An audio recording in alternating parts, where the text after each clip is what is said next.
Hello, I am Shadab and this is English class.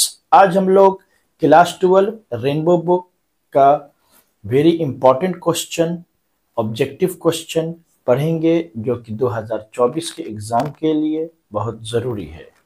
तो चलिए शुरू करते हैं।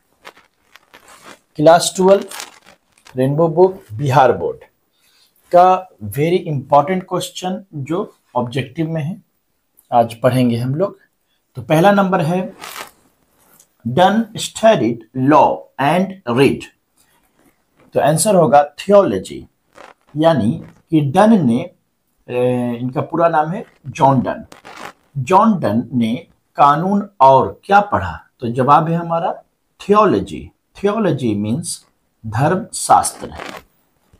Number 2, John Donne is a blank poet.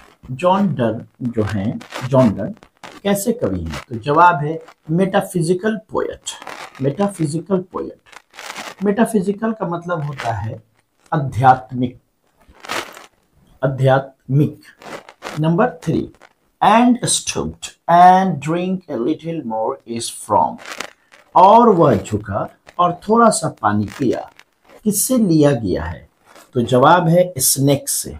Snake एक कविता है, स्नेक मीन्स होता है सांप। यह एक पोएम है जो आपके चैप्टर में, बुक में लेसन नंबर 9 में है। Number 4, the poet is blank snake. तो जवाब होगा एफ्रेड ऑफ।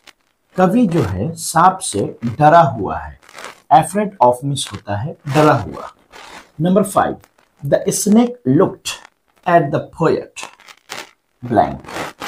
तो जवाब होगा वैगली। सांप जो है कवि को देखा, किस तरीके से देखा? तो जवाब है वैगली। वैगली मीन्स होता है अस्पष्ट रूप से, यानी अच्छा से नहीं देखा। सांप ने कवि को स्पष्ट रूप से नहीं देखा। Number 6, Rupert Brooke praises. Rupert Brooke तारीफ करते हैं किसकी? तो जवाब होगा इंग्लैंड। इंग्लैंड ना बोला करें इंग्लैंड। इंग्लैंड। रूपर्ट ब्रूक किसकी तारीफ करते हैं? तो जवाब है इंग्लैंड की। Number 7, in heart at peace under an English heaven is from.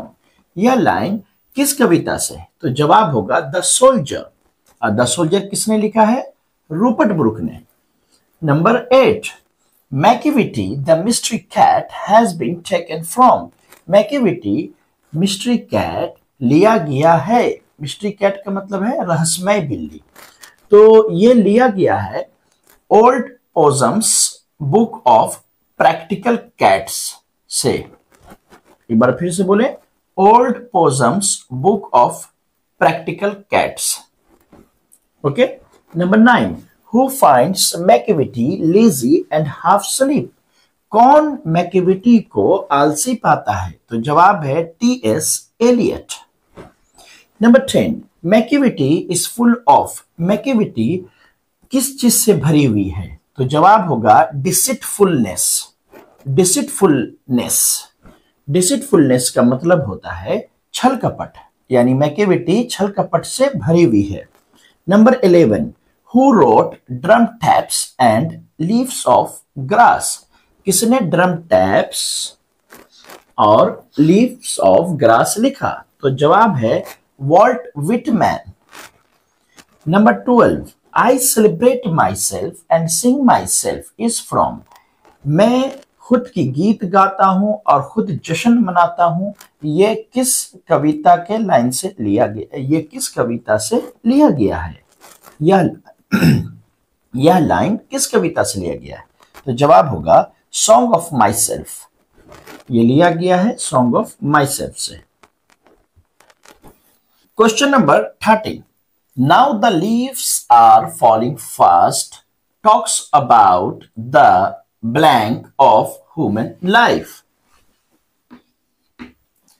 Now the leaves are falling fast, यह जो कविता है इंसान के जिंदगी के किस पहलू पर बात करता है?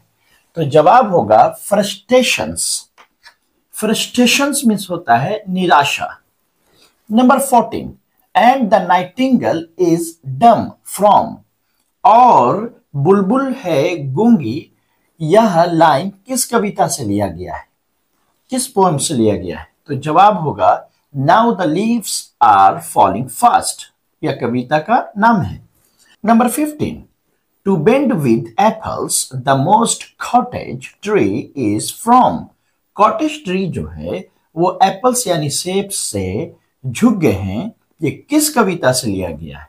तो जवाब होगा ode to autumn, ode to autumn. Number 16, who is the poet of ode to autumn. Ode to autumn के कवि कौन है? तो जवाब होगा John Keats. Number 17, and when I crumble who will remember, who is I. और मैं जब झुक जाऊंगा, कमजोर हो जाऊंगा, तो मुझे कौन याद करेगा? इस लाइन में आई कौन है? आई माने मैं, वहां पर जो है आई कौन है? तो जवाब होगा पोएट यानी कि कवि।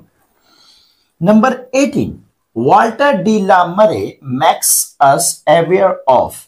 वाल्टर डी ला मरे जो राइटर हैं, ये कवि हैं, पोएट हैं, वो हमें किस चीज से आगाह कर रहे हैं? तो वो हमें आगाह कर रहे हैं inhuman conditions of modern life, अमानवीय हालत आधुनिक जिंदगी के बारे में। यानी वो हमें सचेत कर रहे हैं कि मॉडर्न जिंदगी के जो हालात हैं वो बहुत अमानवीय हैं। Number 19, Walter de la Mare was born in 1873। Walter de la Mare की पैदाइश कब हुई? तो 1873 में। Number 20, Kamala Das is blank poetess. Poetess means कवित्री। तो कवित्री मतलब फीमेल पोएट। तो कमला दास कहाँ की कवित्री हैं? तो जवाब होगा इंडियन, भारत की। Number 21, who wrote the old play house with other poems. किसने old play house with other poems लिखा? तो जवाब होगा हमारा कमला दास ने। Number 22, a dust whom blank bore shaped made aware. कहाँ की मिट्टी ने मुझे पैदा किया, आकार दिया और जागरूक बनाया?